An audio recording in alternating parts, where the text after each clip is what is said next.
our dearest teachers, parents, guests, my fellow students, friends, ladies and gentlemen, a blessed afternoon to all of you.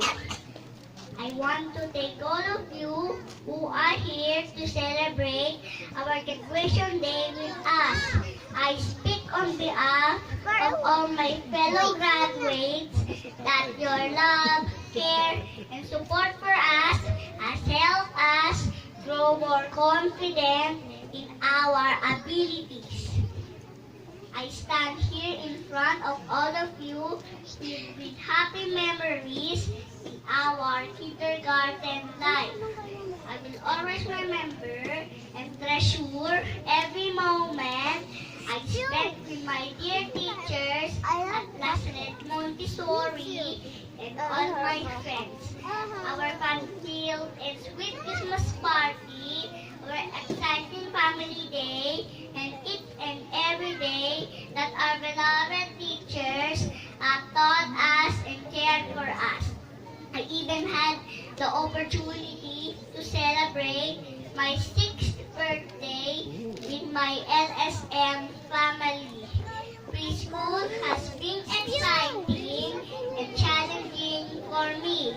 I have learned a lot and I can confidently say that I'm ready to face new challenges in my school life as a first grader.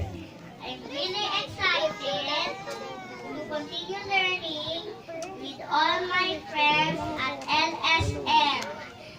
I would like to thank all my classmates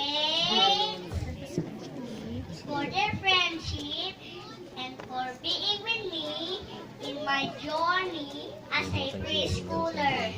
Thank you so much to all of you and hope we see each other again next school year.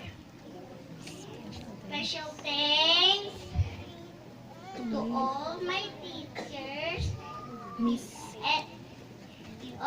in LSM. Thank you so much for everything you have taught me. Thank you for your love and care all throughout my preschool life. And lastly, but definitely not the least, I will thank you to my loving mama and papa. They have supported me and guided me every single day. They give me unconditional love,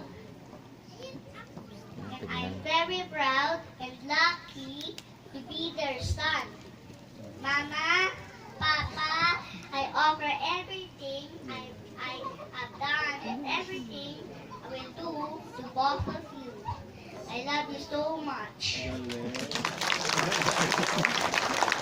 Tinapos na. Nga ba eh? Congratulations again, Blake.